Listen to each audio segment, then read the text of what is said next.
David Hagen, and we are looking at how the calculus became rigorous. We just looked at the 200-year process from discovery to rigor. Amazing that it took that long. Right before commercial break, you talked about Karl Weierstrass, the final piece to the puzzle. Yes, Karl Weierstrass took the work and ideas from Cauchy and Bolzano and created a foundation for calculus to find sit on. So who is Karl Weierstrass?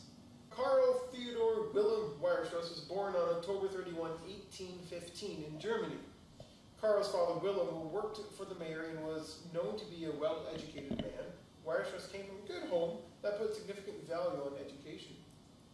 We have seen in many instances that the mathematicians or scientists have come from difficult upbringings, whether it be poor and they had to overcome some obstacles to achieve anything.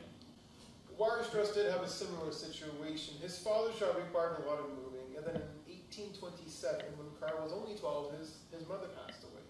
2 years later, Karl's father remarried, and Karl entered into a new school, which was called a gymnasium. It's just a high school, where he excelled at. However, he also had to work part-time as a bookkeeper to help with family finances. One of the subjects that Weierstrass excelled at was mathematics. He was really intrigued by the subject, but his father did not share in his excitement. When it was time to graduate, Karl's father set up his career path. Karl was to work for the Prussian administration, so he entered the University of Bonn, where he was to study law, finances, and economics. Since Weierstrass is known as a mathematician, I assume he didn't follow the path set forth by his father. Well, this was a conflict that Weierstrass had to deal with. Weierstrass had a love for math and no interest in the things that his father had interest in, law, finances, and economics. So instead of following his father's wishes or his true love, Weierstrass spent his 4 years of university fencing and drinking. So 4 years of education down the drain. Well, not quite. While Weierstrass did not formally study mathematics, he did what he could to learn on his own. He read works from Laplace, Jacobi, and Gundermann. Weierstrass, in a letter to a friend, tells him that while reading those works, especially the ones from Christoph Gundermann, it was made clear that he had to study math. That his one true interest was math. So finally, Weierstrass decided to pursue what he always wanted to pursue, much to his father's chagrin. His father persuaded both Karl and a family friend to finally allow him to take the necessary exams to become a secondary school teacher. So, not working for administration, not a mathematician, but a secondary school teacher. But that still is not mathematics, which seemingly is what Weierstrass wanted.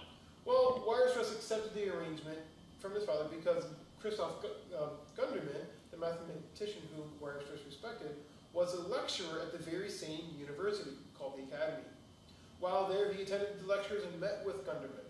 Gundermann saw a lot of potential in Weierstrass and encouraged him to pursue mathematics. However, not wanting to disappoint his father again, Karl studied for and passed the secondary school examinations.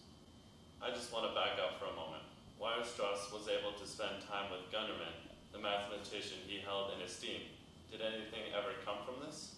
Well, in exchange of work, Gundermann praised Weierstrass by saying that he is of equal rank with the discoverers who were crowned with glory.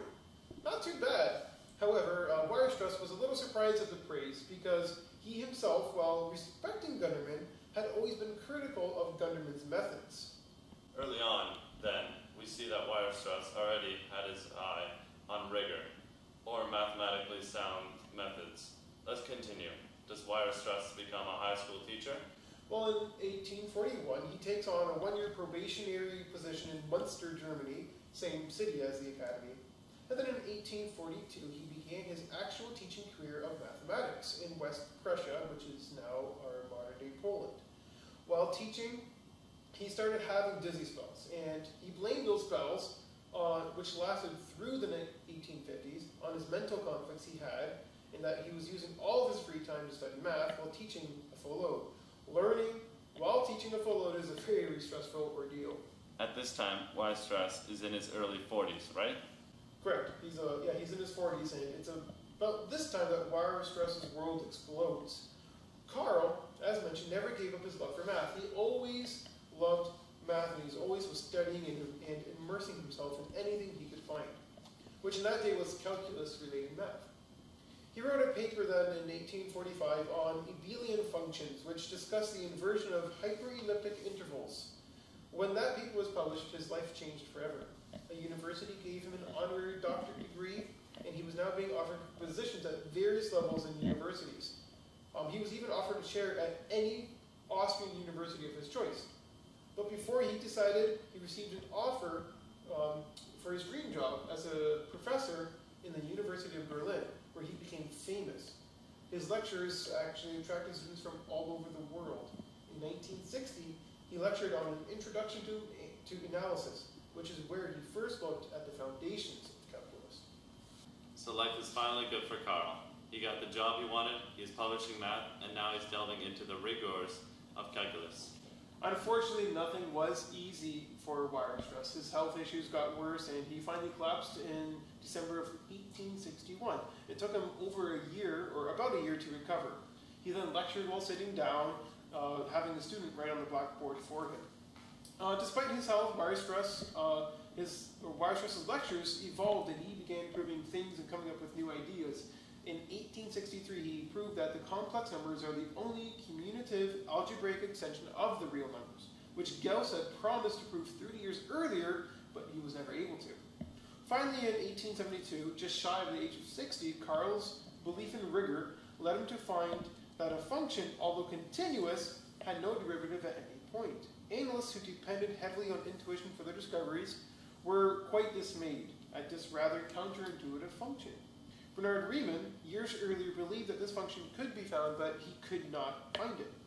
Even Christoph Gundermann, his advisor, noted that this should exist, but he also was unable to define or find it. And that is the key to all that we are talking about. But we will focus more on that next week. Next week, we will look at the progression of rigors in calculus and how Weierstrass was able to clean up this 200-year-old mess. First, to finish on Weierstrass, he continued to teach and publish when he could. But due to his value on rigor, he did not publish all of his work, because he wanted to make sure that it was rigorously sound all the time. His health continued to diminish, and he was confined to a wheelchair during his final years. And in February of 1897, he passed away due to pneumonia. That is quite the history. He went from skipping university to becoming a world-renowned university lecturer. But this is where I am confused. At the beginning of the show, you said that your story started with a toothache, which was Blaise Pascal's, and ended with the gymnastics teacher. You never mentioned anything about that. Well, when Weierstrass was a secondary school teacher back in 1948, he mainly taught mathematics, but he was also required to teach other courses such as physics, botany, geography, German, and gymnastics. So there you have it. That was a weak connection. Well, that is all the time we have for today.